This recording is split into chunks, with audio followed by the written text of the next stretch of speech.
Good evening students. आज आप लोगों का कॉस्ट एंड मैनेजमेंट अकाउंटिंग का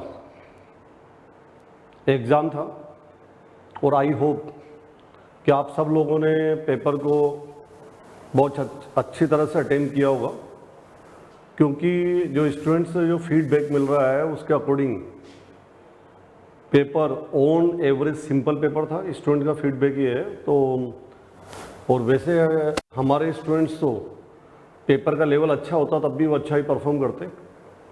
तो आपको जो रिमेनिंग पेपर हैं जो बाकी, उन सब के लिए बेस्ट ऑफ लक। और आज का जो हमारा ये सेशन है, जो आज आपका एग्ज़ाम हुआ है, उस एग्ज़ाम के अंदर जो मल्टी चॉइस क्वेश्चन थे उनको डिस्कस करने के लिए बेसिकली हम लोगों ने ये सेशन यहाँ पर रखा है। तो मैं आप लोगों के सामने जो आज आपने पेपर दिया है उस पेपर के जो फर्स्ट 15 क्वेश्चन है जो कि मल्टी चॉइस क्वेश्चन है, ऑब्जेक्टिव क्वेश्चंस हैं, उनको मैं आपसे डिस्कस करने वाला हूँ। मैंने मेरे सामने एक पेपर ओपन कर रखा है, आज आपने एग्जाम में दिया है। इसमें हो सकता है कि आपके क्वेश्चंस, आपके पेपर में क्वेश्चंस की सीक्वेंस अलग हो। मेरे पास जो केस स्टडी नंबर 1 है इस पेपर में, हो सकता है वो आपको किसी अदर सीक्वेंस में हो, तो आप उसके अकॉर्डिंग इसको मैच कर लेना। तो मेरे पास जो पेपर मेरे पास अवेलेबल है उसमें जो केस सिनेरियो 1 है, केस स्टडी 1 है, इसको मैं आपको डिस्कस कर रहा हूँ। जो केस स्टडी 1 है इसके बेस पे हमें क्वेश्चन नंबर 1 से लेकर क्वेश्चन नंबर 5 तक के आंसर देना है। ये अगर आप देखें तो ये बजटरी कंट्रोल का क्वेश्चन है और बजटरी कंट्रोल से रिलेटेड ये क्वेश्चन है। और अगर इस तरह का क्वेश्चन अगर आप देखें तो एग्जैक्टली सेम पैटर्न का क्वेश्चन हम लोग हमारी क्लास में डिस्कस कर चुके हैं। फिगर उसके अलग थे, बट अदरवाइज फिगर के अलावा अगर आप देखें all the information is same, और साथ में जो इंफॉर्मेशन दे रखी थी उनकी सीक्वेंस भी सेम थी। तो देखिए, जो आपका एक क्वेश्चन है, क्वेश्चन आपने रीडिंग लगा ली होगी। मैं एक्चुअली में मेरा पर्पस सिर्फ ये है कि आपको एक बार आंसर से गो थ्रू करना है, क्योंकि रेगुलर क्लास नहीं है कि आपके पास भी इतना टाइम नहीं है कि आप इसको उतनी डिटेल में जा सके। सिर्फ मुझे इसके आंसर के रिगार्डिंग आपको गाइड करना था कि ये क्वेश्चन नंबर आपको केस स्टडी नंबर 1 दे रखा है और 1 के अंदर ये दे रखा है कंपनी 2 प्रोडक्ट मैन्युफैक्चर कर रही है, SS304 एंड SS316। इन दोनों प्रोडक्ट की बस्टेड सेल दे रखी है। साथ में दे रखा finish goods stock increase by year and. तो आपको यानी कि ओपनिंग स्टॉक के कंपैरिजन में क्लोजिंग स्टॉक कितना इंक्रीज हुआ वो आपको दे रखा है। तो सेल में जैसे आप इंक्रीज इन स्टॉक ऐड करते हैं तो क्या आ जाएगा, प्रोडक्शन के बाद इन्होंने दे रखा है यानी आपका प्रोडक्शन कितना, आपको प्रोडक्शन कितना करना पड़ेगा 304 का 56,000 प्लस 1,614 एंड 316 का 86,000 प्लस 1,215। बट इसमें एक अनदर इंफॉर्मेशन दे रखी, पोस्ट प्रोडक्शन रिजेक्शन रेट, यानी जब आपका प्रोडक्ट बन जाता है, बनने के बाद उसका इंस्पेक्शन करते हैं तो जो आपका SS304 है इसका 3% आपको रिजेक्ट कर देते हैं। यानी आप 100 यूनिट बनाते हैं तो 97 को ही आप सेल कर पाते हैं। यानी जितना प्रोडक्ट आप बनाएगा उसका 97% ही सेलेबल होगा। और SS316 के केस पे ये वेस्टेज 7% है, यानी आप कितने आउटपुट को सेल कर पाएंगे, 97% को। ठीक है, इसी के बेस पे मैंने देखिए जब इस तरह का क्वेश्चन आता है, किसी केस स्टडी के बेस पे 5 क्वेश्चन है, तो ज़्यादा बेटर है कि उसको आप स्टार्टिंग के 5 to 10 मिनट में उस क्वेश्चन को कंप्लीटली रफ में सोल्व कर लें। और आप सोल्व कर लेंगे तो फिर आपको सारे क्वेश्चंस का आंसर आप दे पाएंगे। मैंने भी आपको ही सोल्व करके बताया है इसमें। ये देखिए, मैंने पहले प्रोडक्शन बजट बनाया, SS304 316 सेल यूनिट आपको दे रखी है, increase in closing stock add कर दिया तो आपका क्या गया, प्रोडक्शन। बड़ी कौन सा प्रोडक्शन है, गुड प्रोडक्शन। सेल किसका करेंगे, गुड यूनिट का। स्टॉक भी किसका करेंगे, गुड यूनिट का। और ये गुड प्रोडक्शन मैंने क्यों लिखा है, यहाँ पर लिखा पोस्ट प्रोडक्शन रिजेक्शन रेट। तो फिर इसमें पोस्ट प्रोडक्शन रिजेक्शन को क्या किया, ऐड किया। ये जो गुड आउटपुट है, क्योंकि रिजेक्शन कितना है इस प्रोडक्ट के केस में 3%, तो अगर आपका रिजेक्शन 3% है इसका मतलब गुड आउटपुट 97 है। तो रिजेक्शन निकाला, दोनों प्रोडक्ट का रिजेक्शन निकाल के टोटल प्रोडक्शन निकाल दिया। ठीक है, अब मेरे पास 304 एंड 316 दोनों का प्रोडक्शन मेरे पास है और इस क्वेश्चन का जो है फर्स्ट पॉइंट में आपसे यही पूछा है इन्होंने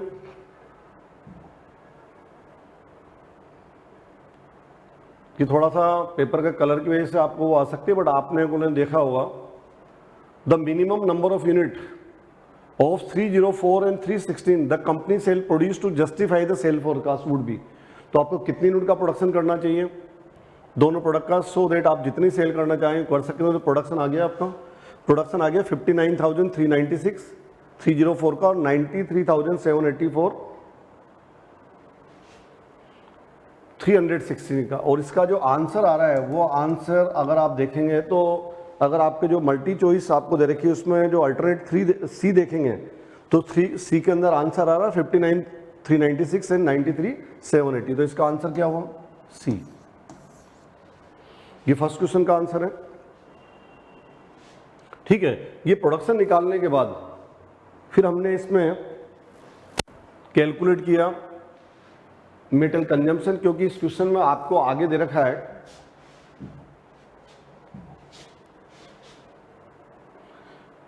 कि आयरन यूजेज इन किलोग्राम। तो बता रखा है कि आप 304 की 1 यूनिट बनाते हैं ऐसे 304, मैं इसको खाली 304 और 316 बोल रहा हूँ। तो मेटल कितना यूज होगा? 5.5 kg और 8 kg। प्रोडक्शन को हम 5.5 kg और 8 kg से मल्टीप्लाई करेंगे तो क्या आ जाएगा? Metal consumption. बट ये मेटल कंजम्पशन क्या है? पर कंप्लीटेड यूनिट नेट वेस्टेज। तो यानी जो आप इनको मल्टीप्लाई करने पे जो कंजम्पशन आएगा वो नेट आएगा। इसमें एक अनदर इन्फॉर्मेशन में रखी आयरन वेस्टेज, यानी जो रॉ मटेरियल है दोनों के अंदर सेम रॉ मटेरियल यूज हो रहा है, रॉ मटेरियल को यूज लेते हैं। तो SS 304 के केस में कितना परसेंट वेस्ट होता है? 8%। और SS 316 के केस में 11%। तो आपने मल्टीप्लाई करके क्या निकाला है? यूजेज। बट ये कौन से यूजेज है? नेट। इसमें वेस्टेज ऐड करेंगे तो क्या आ जाएगा? टोटल। तो हमने इसके बाद यही कैलकुलेशन किए कि आपका मेटल कंजम्पशन एंड परचेज। तो SS 304 की हमने कितनी यूनिट प्रोडक्शन की थी? 59,396। मेटल कितना यूज हो रहा है? 5.5 kg। कंजम्पशन आ गया। बट इसका ये कंजम्पशन कौन सा? नेट। इसमें क्या ऐड करना पड़ेगा? वेस्टेज। तो वेस्टेज निकाला कंजम्पशन इंटू 8% अपॉन 92, क्योंकि अगर 8% वेस्ट हो रहा है इसका मतलब 100 kg परचेज करूंगा तो नेट यूज कितना आएगा? 92। तो ये नेट 92 है तो वेस्टेज निकाल दिया। वेस्टेज निकालने के बाद हमें पता पड़ गया, हम लोग ये पता लगा पाए कि SS 304 के लिए हमें कितना मेटल कंज्यूम करना पड़ेगा? 3,55,085। सिमिलरली 316 के लिए भी निकाला, 93,780 यूनिट बना रहे हैं इंटू 8। कितना मेटल यूज आया? ये नेट मेटल है। इसके अंदर वेस्टेज 11% है तो आपने इंटू 11% इंटू अपॉन 89 तो वेस्टेज ऐड कर दिया। तो now we come to know कि जो SS 316 है उसके लिए कितना मेटल यूज होगा। तो आपने दोनों प्रोडक्ट के लिए टोटल मेटल कितना यूज होगा? 11,98,051। तो अगर इस क्वेश्चन में कहीं बोलता है कि हम कितना मेटल कंज्यूम करेंगे या अलग अलग प्रोडक्ट के लिए कितना मेटल कंज्यूम करेंगे तो बहुत इजीली हम आंसर दे सकते हैं। बट इन्होंने जो क्वेश्चन में आपसे रेज किया है वो क्वेश्चन जो आपको सेकंड पॉइंट रेज किया है, second question, the ratio in which raw material, मैं इसको थोड़ा सा बैकग्राउंड चेंज करता हूं उस पेपर के लिए।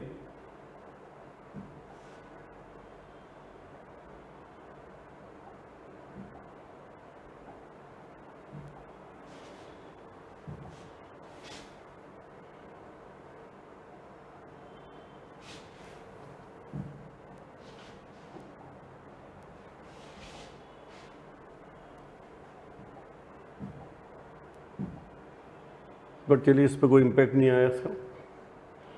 तो आपको लिखा the ratio in which raw material utilise for SS 304 and SS 316 from the total quantity of raw material procured to produce the number of unit desired in one above. तो यानी आपने जो प्रोडक्शन बना किया है उस प्रोडक्शन के लिए जितना मेटेरियल आप प्रोक्योर्ड करेंगे, परचेज करेंगे, तो दोनों प्रोडक्ट के लिए जो मेटेरियल यूज आएगा उसका रेशियो कितना होगा। तो देखिए हम लोगों ने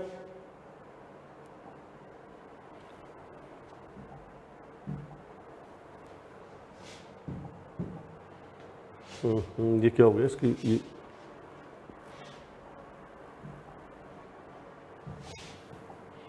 चलिए हम लोगों ने निकाला था कि SS304 के लिए इतना मेटेरियल यूज करेंगे और SS316 के लिए इतना यूज करेंगे, टोटल इतना करेंगे। तो आपसे पूछा गया कि दोनों प्रोडक्ट के लिए जो मेटेरियल यूज करोगे उसका रेशियो कितना है, तो टोटल मेटेरियल में कितना है 3,55,085 kg, तो आपने इसका रेशियो निकाल दिया 3,55,85 टोटल 11,98,051 में है, तो कितना परसेंट हुआ 29.638%, मतलब 29.64%। तो हमें पता लग गया कि जितना मेटेरियल हम परचेज करेंगे, यूज करेंगे, उसका 29.64 किसके लिए यूज करेंगे, SS304 के लिए। अब आप टोटल मेटेरियल में इसके लिए यूज करेंगे 29.64, तो सेकंड प्रोडक्ट के लिए कितना यूज करेंगे 100 माइनस 29.64 70.36। हम चाहते थे इससे भी निकाल सकते थे 842,966 divide by total material into 100, पर उसमें टाइम लगता है। तो दो प्रोडक्ट हैं, हमें पता लग गया कि फर्स्ट प्रोडक्ट के लिए जो मेटेरियल यूज ले रहे हैं वो टोटल मेटेरियल का कितना परसेंट है 29.64, तो रिमेनिंग क्या होगा 70.36। तो अगर आप देखेंगे इसके आंसर में, तो आंसर में आपको बी जो ऑप्शन है उसमें आपको मिल रहा है, तो इसका आंसर जो होगा वो क्या होगा,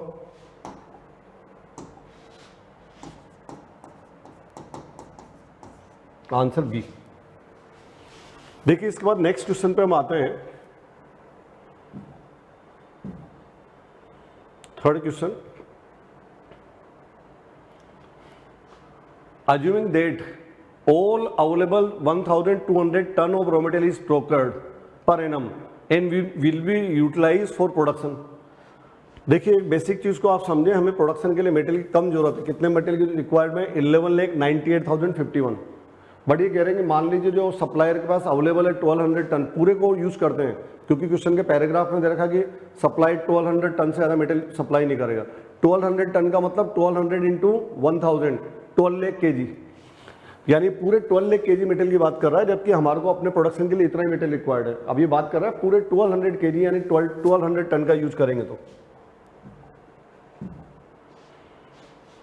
तो मैं अगेन रिपीट कर रहा हूं, assume that all available 1,200 ton of raw material is procured per annum and would be utilized for the production.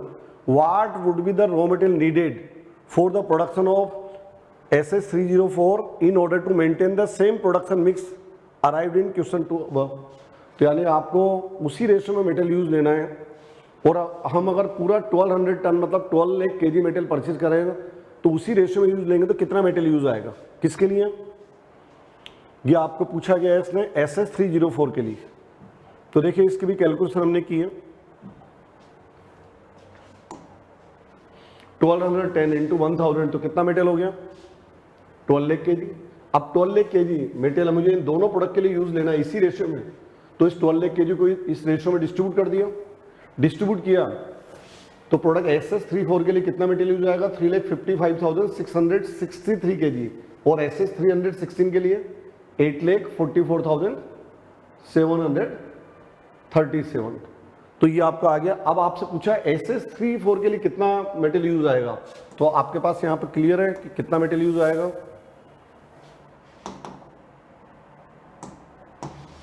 तो अब आप ऑप्शंस में देखिए, अगर आप ऑप्शन में देखेंगे तो ये आपको मेटेरियल मिल जाएगा। ये हमारा मेटेरियल है 3,55,663, और अगर आप ऑप्शन में देखते हैं तो ये आपको ऑप्शन डी के अंदर मिल जाता है। तो इसका आंसर क्या आ गया आपका डी। इसके बाद जो नेक्स्ट क्वेश्चन है, उस नेक्स्ट क्वेश्चन में आपसे पूछा गया है क्वेश्चन नंबर 4 में अगेन यही चीज पूछी है, और सेकंड प्रोडक्ट के लिए जिसकी कैलकुलेशन हमने ऑलरेडी कर रखी है। Assuming that all available 1,200 of raw material is produced per annum and would be utilized for the production, what would be the raw material needed for the production of SS316 in order to maintain the same production mix arrived in question 2। यानी जो question number 3 के अंदर जो calculation product SS304 के लिए required थी वो किसके लिए 316 के लिए रिक्वायर्ड, वही कैलकुलेशन। तो यहाँ पर ये कैलकुलेशन ऑलरेडी कर रखी है। अगर पूरा 1200 टन परचेज करेंगे और मेटेरियल का रेशियो वही रखना है जो पहले था, तो इसके लिए कितना मेटेरियल यूज लेंगे 8,44,337। 1200 टन में इसका निकाल दिया, इसका निकालने के बाद माइनस कर दिया तो रिमेनिंग मेटेरियल किसके लिए यूज आएगा, इसके लिए। यानी इसका आंसर अगर आप अपने क्वेश्चन में देखेंगे तो इसका आंसर आपको मिलेगा again answer D. Question number 4 का आंसर भी क्या है डी। तो जो आपके पास जो मल्टी चॉइस अवेलेबल है उनमें आप देख लेना, मैंने फिगर भी कर दिया। हो सकता है आपके पेपर में एबीसी की सीक्वेंस भी चेंज हो, बट मेरे पास जो अवेलेबल है उसमें डी है। तो आंसर क्या आ गया? डी।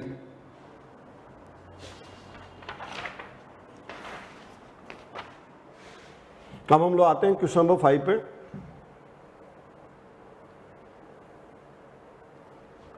देखिए आपके पास जो मल्टी चॉइस क्वेश्चन थे उनमें जितने भी क्वेश्चन थे उसमें केस स्टडी 1 ही थोड़ा सा स्टैंडर्ड का है, जिसको मैं थोड़ी कैलकुलेशन रिक्वायर्ड है। बट अगर इस क्वेश्चन को प्रॉपरली एक बार सोल्व करने तो 5 to 10 मिनट लगेंगे, उसके बाद सारे क्वेश्चन का आंसर आप इजीली दे पाएंगे। और सबसे अच्छी बात है कि जो VSI के स्टूडेंट हैं वो जब एग्जाम में गए थे तो एग्जैक्टली का मतलब 100% सेम ऐसा कैसे क्वेश्चन क्लास में और अपने जब आपने रिवीजन करके गए उसमें सोल्व करके गए।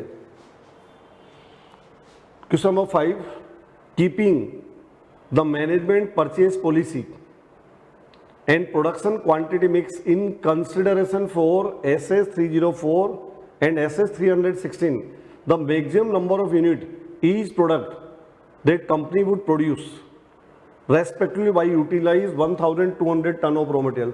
तो अगर हम लोग पूरा 1200 टन मेटेरियल यूज करते हैं तो हम लोग SS304 और SS316 की मैक्सिमम कितनी यूनिट बना पाएंगे? देखिए अभी जितनी यूनिट बनानी है उसके लिए 1200 टन यानी 12 लाख kg मेटेरियल नहीं चाहिए। उसके लिए कितना मेटेरियल चाहिए ये आपको बताया हुआ है, निकाला हुआ है हमने। उसके लिए मेटेरियल चाहिए हमारे को 11,98,051 kg। बट पूरे 12 लाख kg को यूज में लेंगे तो प्रोडक्शन ज़्यादा होगा। तो ये पूछ रहा है कि अगर पूरे 12 लाख टन को यूज में ले तो कितना प्रोडक्शन होगा, और हम लोग पहले निकाल चुके हैं कि पूरे 12 लाख टन को यूज लेंगे तो इतना मेटेरियल यूज लेंगे। अब हमें देखना है इतना मेटेरियल यूज लेंगे तो SS304 की मैक्सिमम कितनी यूनिट बनेगी और SS316 की कितनी यूनिट बनेगी।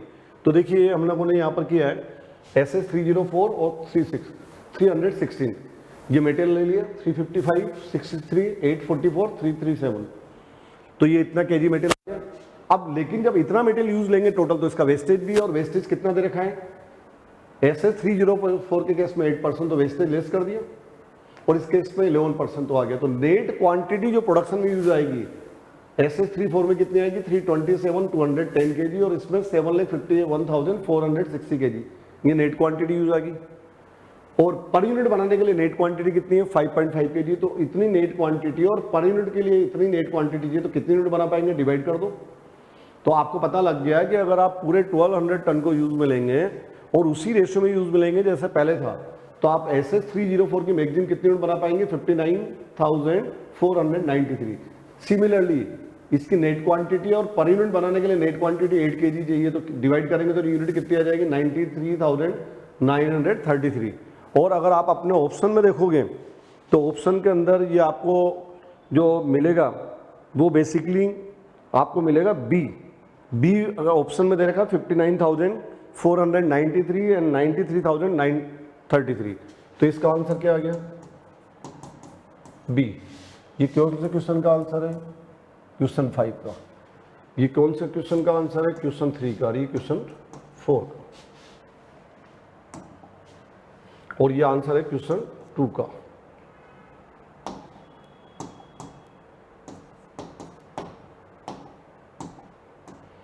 तो चलिए तो आपकी केस स्टडी 1 थी। केस स्टडी 1 के बाद आते हैं question number 6।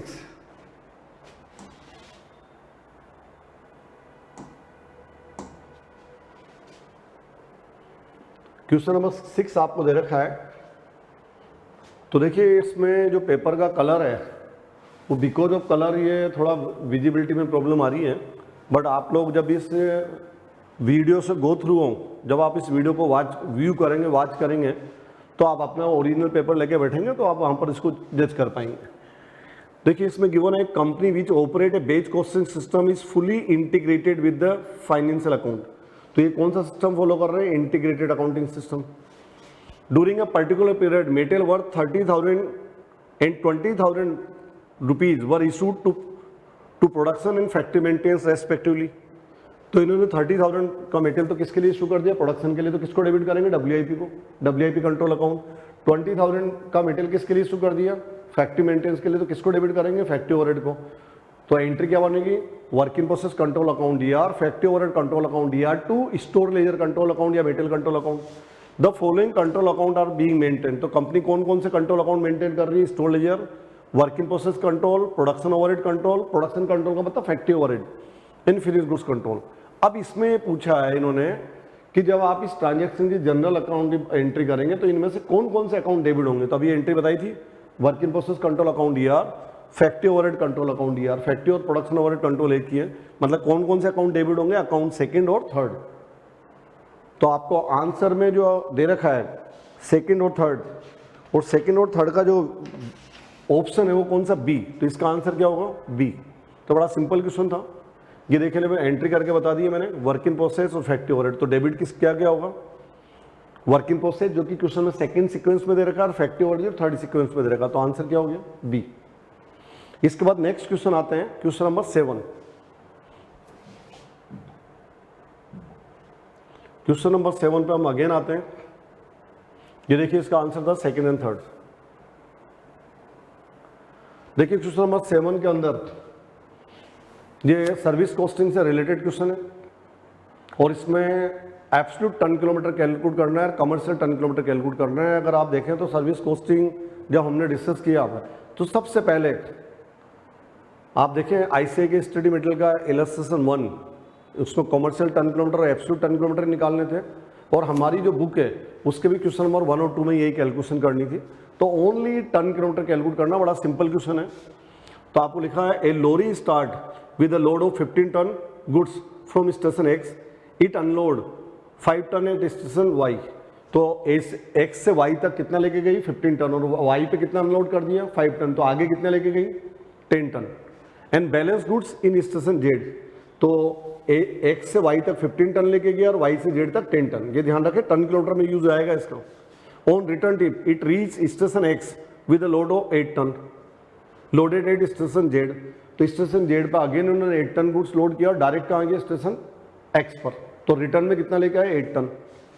The distance between X to Y, Y to Z and Z to X are 50 kilometre, 60 kilometre, 80 kilometre respectively. तो एक्स से वाई की डिस्टेंस 50 किलोमीटर है, वाई से जेड की 60 है, बट डायरेक्ट आते हैं वाई से जेड की 60 है और जेड से एक्स डायरेक्ट आते हैं तो 80 किलोमीटर है। Compute the absolute ton kilometre and commercial ton kilometre. Absolute ton kilometre कैसे निकालते हैं, वेट इंटू डिस्टेंस। तो weight into distance, weight 15 into 50 kilometre, weight 10 into 60 kilometre, weight 8 into 80 kilometre.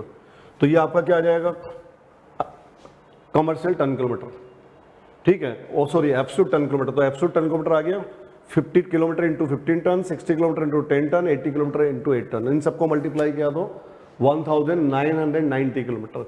अब आप अपने ऑप्शन में ढूंढिए, अगर ऑप्शन में ढूंढेंगे तो ये ऑप्शन बी में मिलेगा। और मैं ये बोल रहा हूँ कि जब आप मल्टी चॉइस क्वेश्चन कर रहे हैं तो थोड़ा ट्रिकी होना चाहिए। अगर आप कंफर्म है कि एब्सोल्यूट टन किलोमीटर 190 है, तो आप देखेंगे तो ओनली एक ही ऑप्शन के अंदर ये आंसर दे रखा है 1990, मतलब आंसर बी में। तो फिर आपको कमर्शियल निकालने की जरूरत नहीं, बट मैंने निकाल के बता दिया, क्योंकि अगर ये दो ऑप्शन में होता है 1990, तो फिर मुझे देखना पड़ता है इन दोनों में से कौन सा सही है, बट ये एक ही ऑप्शन में दे रखा है, मतलब वही ऑप्शन करेक्ट है, यानी कमर्शियल टन किलोमीटर निकालने की जरूरत नहीं। बट कमर्शियल टन किलोमीटर निकालेंगे तो कैसे निकलेगा, average weight into total distance.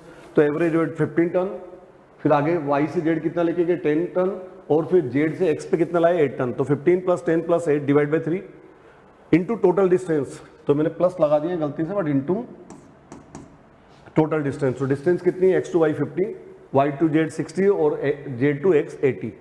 इसको सोल्व करेंगे तो कितना आएगा 2090। तो ऑप्शन बी में अगर आप देखेंगे तो एब्सोल्यूट टन किलोमीटर का आंसर 1990 दे रखा है और कमर्शियल का 2090 दे रखा है, मतलब आंसर क्या है, बी। तो ये हमने देख लिया। इसके बाद आते हैं हम लोग क्वेश्चन नंबर 8 पे। ये थोड़ा सा हल्का सा ट्रिकी क्वेश्चन है, और इसका आंसर जो आपके 4 ऑप्शन में दे रखा है वो एग्जैक्टली मैच भी नहीं कर रहा, थोड़ा सा डिफरेंस आ रहा है, बट जो नियरेस्ट आंसर उससे पता लग जाता है। तो थोड़ा ट्रिकी क्वेश्चन है, तो मैं एक बार क्वेश्चन की रीडिंग लगाता हूँ, फिर इस पर आते हैं हम लोग।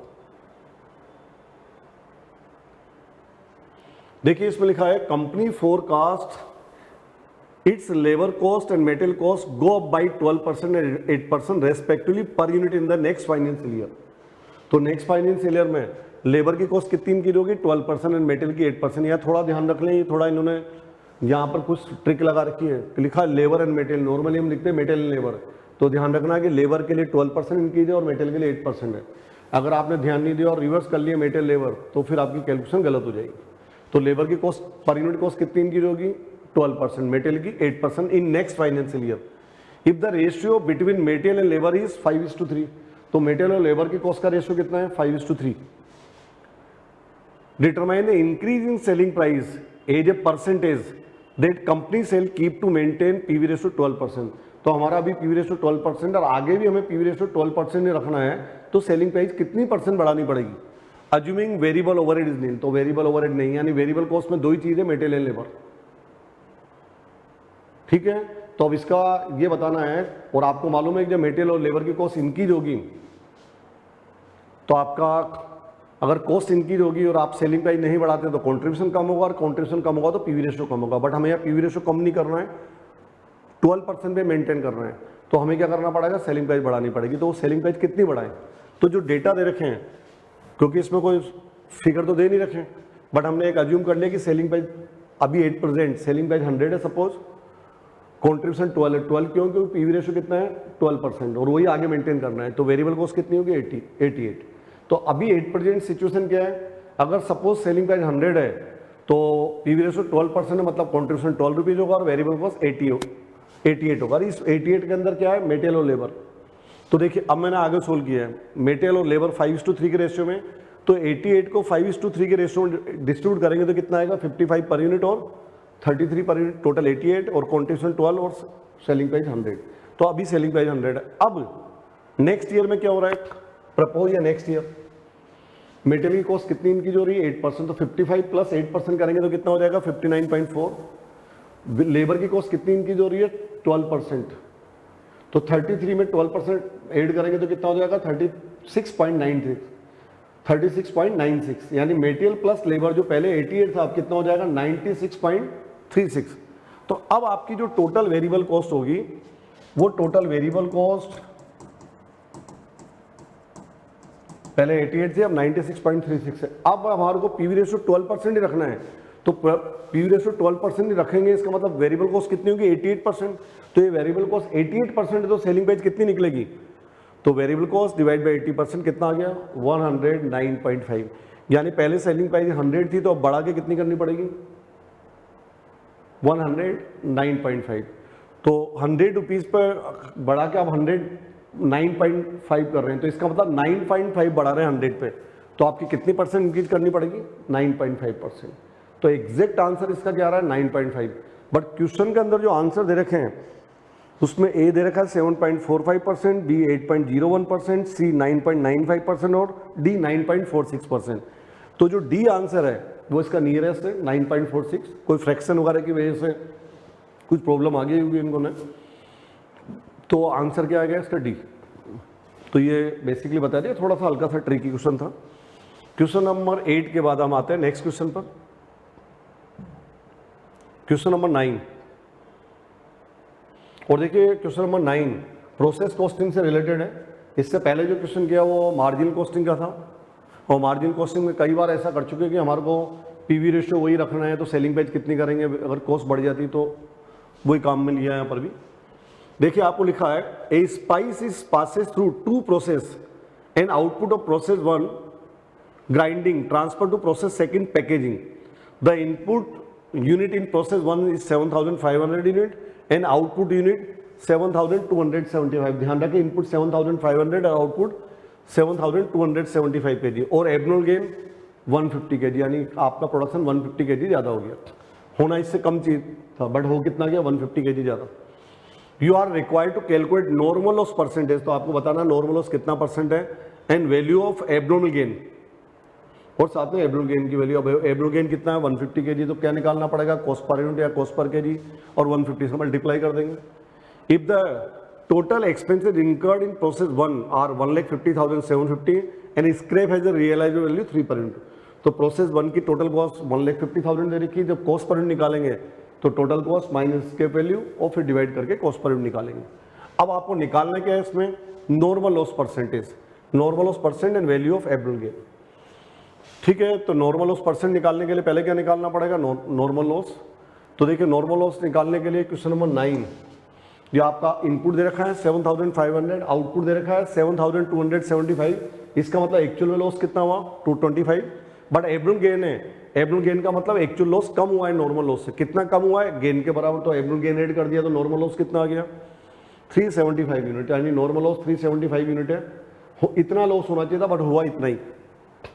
अब ये नॉर्मल लॉस कितना परसेंट हुआ, तो 375 डिवाइड बाई 7500, तो इनपुट का कितना परसेंट हो गया 5%, तो नॉर्मल लॉस कितना है 5% ऑफ इनपुट। ठीक है, ये तो एक आंसर हो गया। सेकंड आंसर, और अगेन अगर आप ट्रिकी होना चाहते हैं तो आपको ये पता पड़ गया कि नॉर्मल लॉस कितना परसेंट है 5%, और अगर आप देखें बट इसमें क्या है कि 2 आंसर में 5% आ रहा है, यानी मुझे सेकंड आंसर भी निकालना पड़ेगा। अगर एक ही आंसर में 5% होता, बाकी में सब अलग होता, तो मैं सेकंड पॉइंट निकालता ही नहीं, क्योंकि एग्जाम में टाइम बचाना भी इंपॉर्टेंट है। बट ऑप्शन बी में भी 5% दे रखा है, सी में भी 5% दे रखा है, यानी मुझे अब एब्रुल गेन की वैल्यू से इसको वेरीफाई करना पड़ेगा। अब एब्रुल गेन की वैल्यू के लिए पहले क्या निकालना पड़ेगा, cost per unit, total cost process की 1,50,750 minus scrap value, scrap value normal loss, तो नॉर्मल लॉस कितना 375 इंटू 3, तो 375 इंटू 3, तो टोटल कॉस्ट पर नॉर्मल लॉस की स्केप वैल्यू माइनस कर दी upon total unit minus normal loss, तो इसको सोल्व करेंगे तो कॉस्ट पर यूनिट आएगी 21, और कॉस्ट पर यूनिट 21 को एब्रुल गेन की यूनिट 150 से मल्टीप्लाई करेंगे तो इसकी कॉस्ट कितनी आ गई 3150, यानी इसका आंसर क्या होगा 5% एंड 3150, और ये आंसर क्या है सी, तो इसका आंसर आ गया आपका सी। चलिए साहब क्वेश्चन नंबर 9 के बाद, और ये नॉर्मल क्वेश्चन था, प्रोसेस क्वेश्चन के हर क्वेश्चन में ही करते हैं, एब्रुल लॉस और गेन की वैल्यू भी निकालते हैं, एब्रुल लॉस होता तो लॉस की निकालते हैं, गेन हो तो गेन की निकालते हैं, बट एक नॉर्मल क्वेश्चन था और स्टूडेंट का रिएक्शन भी उसका अकॉर्डिंग ही था कि सिंपल क्वेश्चन था। इसके बाद आते हैं हम क्वेश्चन नंबर 10।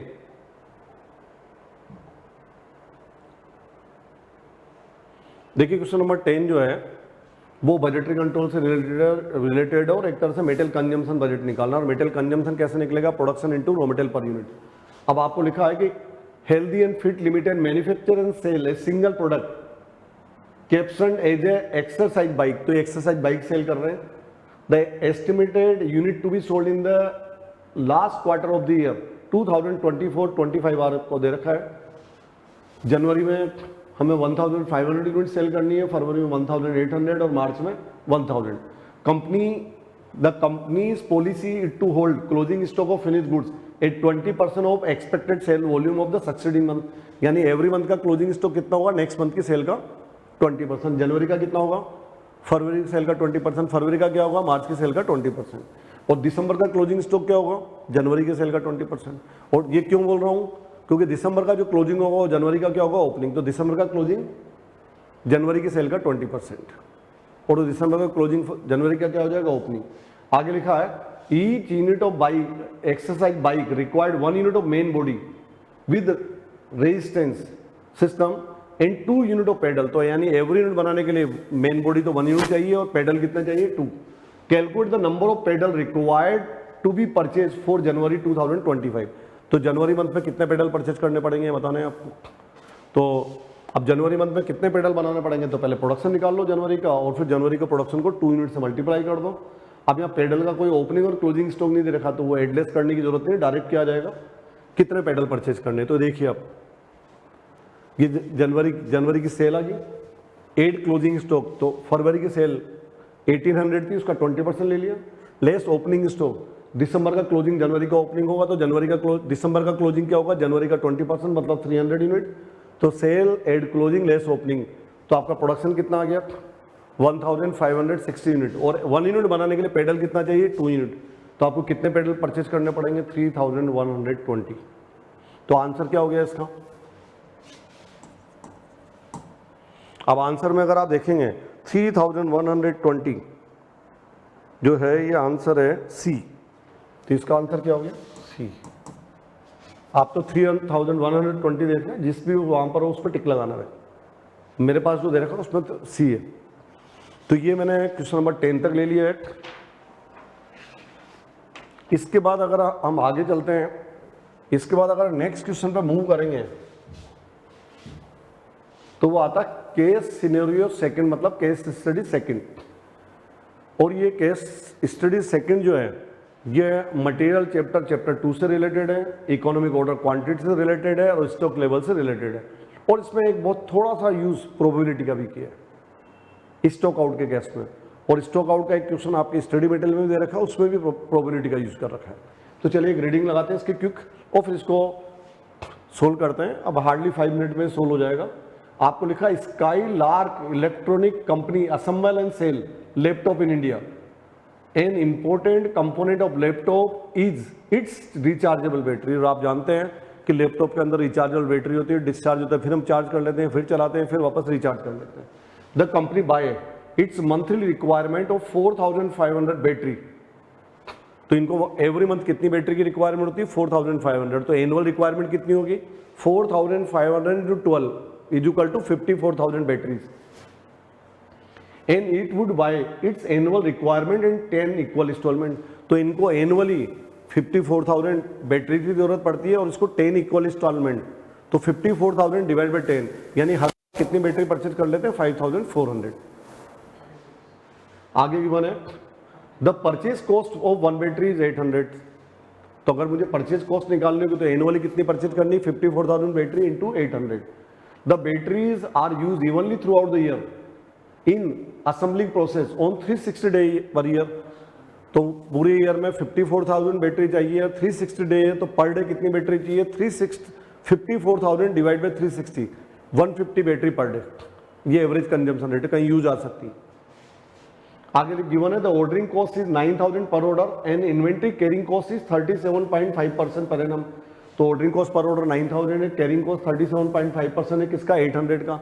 800 का 37.5% निकालोगे तो आपका आएगा 300 rupees per battery per annum. The high carrying cost result from the need to keep the battery in carefully control temperature under humid condition along with the high cost of insurance. तो बता रहा है carrying cost 300 per unit ज्यादा इसलिए क्योंकि इनको एक particular temperature में मेंटेन करके रखना पड़ता है। देखिए इसके बाद जो पॉइंट है वो आप थोड़ा केयरफुली देखें। Delivery of the battery from the vendor generally takes 6 day but it may go up to as much as 10 days. तो हमारे को बैटरी कितने दिन में आती है? 6 दिन में, बट ज्यादा से ज्यादा कितने दिन में आ सकती है? 10 डेज। तो एवरेज कितना हो गया? 8 डेज। तो मिनिमम कितना है? 6 डे, मैक्सिमम 10 डेज तक और एवरेज 8 डेज। तो रीऑर्डर पीरियड आ गया, कहीं यूज आएगा तो पढ़ लेंगे। The days of delivery time and percentage of their occurrence are shown below. तो जब भी ऑर्डर देंगे 6 डे में बैटरी आ जाएगी, उसके चांस कितने हैं? 70%। 7th डे में आ जाएगी, उसके चांस कितने हैं? 15%। तो खाली ओनली 7th डे, 7वें दिन आएगी, उसके कितने? 15%। 6 डे में आ जाएगी, उसके कितने? 70। आप इसको समझे, यानी 7th डे तक तो आ ही जाएगी, इसके टोटल चांस कितने होंगे? 70 प्लस 15, 85%। बस 6 डे में आने के 70 है और 7th डे इंडिविजुअल 7 डे पे 15% है। 7वें दिन तो बैटरी आएगी आएगी, इसके चांस कितने होंगे? 85%। 8th डे आने के चांस कितने? 5%। 8th डे तक तो आएगी आएगी, इसके चांस कितने होंगे? 17 प्लस 15 प्लस 5, 90%। 9th डे के चांस कितने? 5%। 9th डे तक तो आएगी आएगी, इसके चांस कितने होंगे? 95%। एंड 10th डे से डिलीवरी होगी, 10th डे आने के चांस 5% है, बट 10th डे आएगी आएगी, इसके टोटल चांस कितने होंगे? 100%। On the basis of above case scenario, you are required to answer the following MCQ 11 to 15.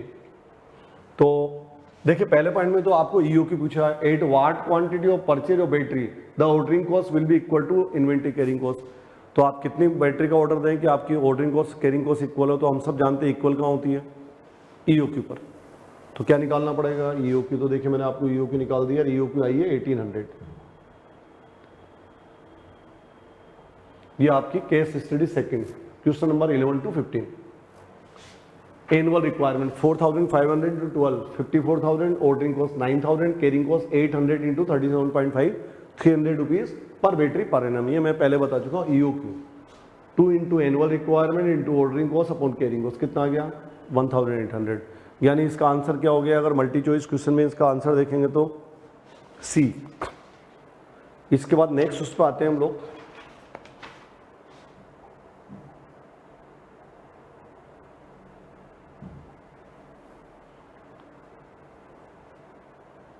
Question number 2. What will be the total annual cost of purchase as per the quantity calculated in question number 11 अबो, यानी कि question number 11 अबो का मतलब हमारी economic order quantity 1800 है।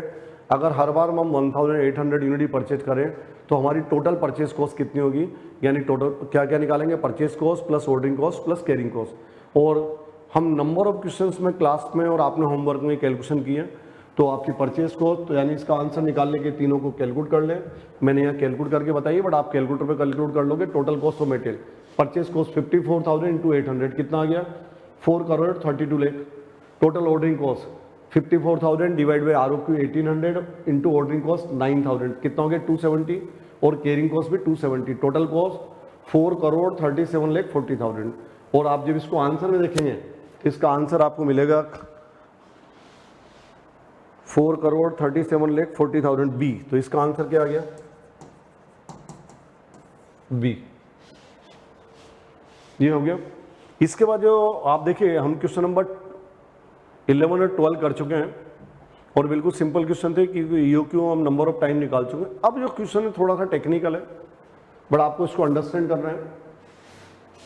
Assuming that the company is willing to take 15% risk of being out of stock, यानी company ये चाहती है कि हम लोग इतनी रिस्क तो ले सकते हैं कि अगर 15% टाइम अगर हमारे पास मेटेरियल नहीं हो, आउट ऑफ स्टॉक हो, तो चल जाएगा।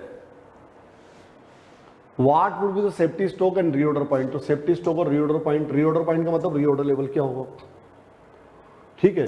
तो मैं क्वेश्चन पे वापस लेके चलता हूँ।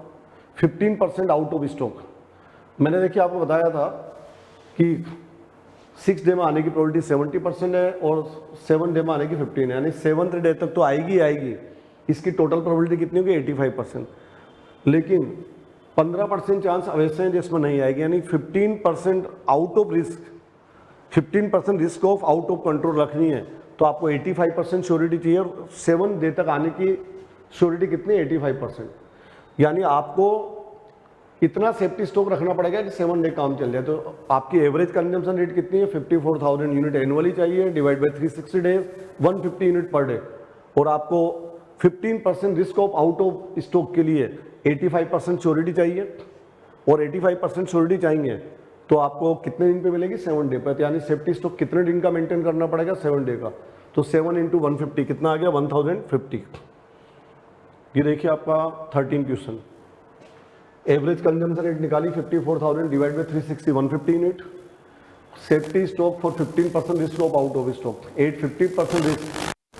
रीऑर्डर पीरियड इज 7 डेज, तो 7 डेज कैसा भी निकाल के बताया। और 7 डेज 150 इंटू 7 कितना आ गया, 1050 सेफ्टी स्टॉक आ गया।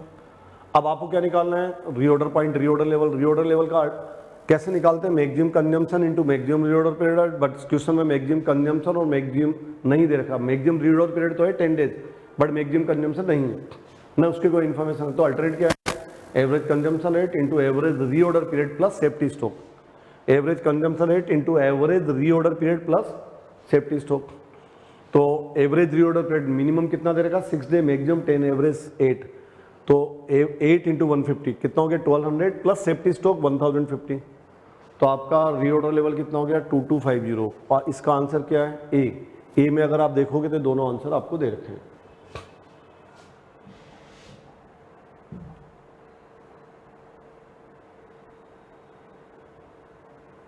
ये कहाँ गया, 15%, ये रहा 1050 एंड 2250। तो आंसर ये आ गया।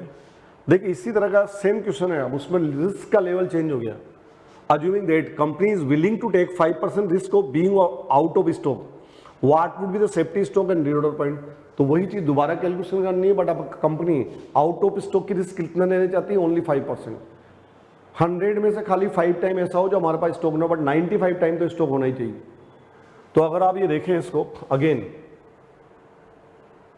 मैंने आपको बताया था कि 6 डे में स्टॉक आने के chance, percent of occurrence, stock आने के चांस 70% है, 7 डे तक 15 है, 8 डे पे आने के 5 है, 9 डे तक 5 है। 17 प्लस 15 85 प्लस 90 प्लस 5 95%। यानी आपको 5% आउट ऑफ स्टॉक चाहिए, मतलब स्टॉक होने के चांस 95% चाहिए। तो 95% के लिए कितने, आपका रीऑर्डर पे कितना होना चाहिए, 9 डेज। तो यानी अगर आपको 5% आउट ऑफ स्टॉक के रिस्क लेनी है, सेफ्टी स्टॉक बढ़ाना पड़ेगा, 7 डेज से बढ़ा के काम तक लाना पड़ेगा 9 डेज तक। तो सेफ्टी स्टॉक कितना होगा, average consumption rate 150 into period for safety stock 9 days, तो 9 इंटू 150 कितना होगा 1350। तो देखिए आप नेक्स्ट पेज पे आते हैं, 5% रिस्क आउट ऑफ कंट्रोल, तो 85% risk reorder period is 9 day, और 9 डे है तो सेफ्टी स्टॉक 150 इंटू 9 1350 kg। साथ में रीऑर्डर पॉइंट भी पूछा, तो रीऑर्डर पॉइंट का वही अल्टरनेट फॉर्मूला लगेगा, average consumption rate into average reorder period plus safety stock. अब सेफ्टी स्टॉक चेंज हो गया, average consumption rate 150 into average reorder period 8 days plus safety stock 1350, तो कितना हो गया 2250, और इसका आंसर क्या है बी। तो आंसर क्या होगा 1350 एंड 2550। ये देखिए इसका आंसर 14 क्वेश्चन का 1350 एंड रीऑर्डर पॉइंट 2550, तो आंसर क्या हो गया बी। अब देखिए आज के मतलब मल्टी चॉइस क्वेश्चन का लास्ट क्वेश्चन है, वो हम देखते हैं। अज्यूमिंग 5%, ये उसकी बात कर रहा है जो इससे पहले लिया 5% इस पे सेफ्टी स्टॉक कितना था 1350 और रीऑर्डर पॉइंट कितना था 2550 units. Assuming 5% risk of out of stock, what would be the total cost of ordering and carrying of inventory for 1 year. तो यानी ये बोल रहा है कि अगर हम 5% रिस्क आउट ऑफ स्टॉक की 5% रिस्क मेंटेन करते हैं तो हमारी total ordering cost plus total carrying cost कितनी होगी, इन दोनों का टोटल कितना होगा। तो टोटल ऑर्डरिंग और कैरिंग कॉस्ट देख हम पहले निकाल चुके हैं, ये निकाल चुके हैं ऑर्डरिंग और कैरिंग कॉस्ट। तो देखिए total ordering cost and carrying cost at 5% risk of out of, तो टोटल ऑर्डरिंग कॉस्ट वो annual requirement plus EOQ, total annual requirement upon EOQ into ordering cost per order 270। साथ में carrying cost क्या निकलेगी ROQ divide by 2 into C। But यहाँ पर एक बात ध्यान रखें, कब की बात कर रहे हैं, जब 5% रिस्क ले रहे हैं आउट ऑफ कंट्रोल की, और 5% रिस्क ले रहे हैं तो मेरा सेफ्टी स्टॉक कितना है। और एक बात ध्यान रखना कि सेफ्टी स्टॉक की कैरिंग कॉस्ट हमेशा लगती है, यानी आपकी कैरिंग कॉस्ट कितनी लगेगी, जो ROQ डिवाइड बाई 2 है उसकी तो लगेगी प्लस सेफ्टी स्टॉक की ओर लगेगी, तो कैरिंग कॉस्ट में एक प्लस क्या हो जाएगा ROQ divide by 2 plus safety stock. और इस सेफ्टी स्टॉक क्यों लिया है कि ये कितनी रिस्क पे है 5% पे, ये भी किस पे निकलवा रहा है 5 पे। अगर ये 15 पे निकलवाता तो 15 का लेते। तो आपकी कैरिंग कॉस्ट कितनी लगेगी ROQ डिवाइड बाई 2, यानी 900 यूनिट की तो लगेगी जो फ्लक्चुएट होगी, बट सेफ्टी स्टॉक हमेशा रहेगा तो उसके पूरे की लगेगी। तो ROQ divide by 2 plus safety stock into carrying cost per unit 300 कितनी आ जाएगी 6,75,000, टोटल 9,45,000। और आंसर में देखेंगे तो 9,45,000 आंसर है, आंसर कौन सा है C, तो 9 लाख। तो देखिए ये मैंने जितने मल्टी चॉइस क्वेश्चन है इनको आपको इनका आंसर ही बता दिया, इनको सोल्व करके भी बता दिया, और आई होप आप सब लोगों के आंसर ऐसे होंगे क्योंकि आप सब लोगों ने इसके लिए किया है, एक लंबे टाइम से हार्ड वर्क किया है, मेहनत की है, और आप लोगों की मेहनत के नाम लास्ट में कोटेशन बोल के मैं इसको कंप्लीट करूंगा आज के इस वीडियो को। तो देखिए जो आपने हार्ड वर्क किया, और हार्ड वर्क क्यों किया क्योंकि आपका एक ड्रीम है, आपका एक सपना है, आप CA बनना चाहते हैं, और जो आपका ड्रीम है उसको पूरा करना है तो हार्ड वर्क तो करना ही पड़ेगा, और आपने की भी है। तो देखिए जब सपना एक देखोगे तो मुसीबतें 1000 आएगी, लेकिन वो दिन बहुत खूबसूरत होगा, जिस दिन कामयाबी शोर मचाएगी। तो दोस्तों जब आपका रिजल्ट आएगा, आपकी कामयाबी शोर मचाएगी, तो हम सब लोग उस दिन का वेट करेंगे और उस दिन को सब लोग उसको सेलिब्रेट करेंगे। Thank you very much.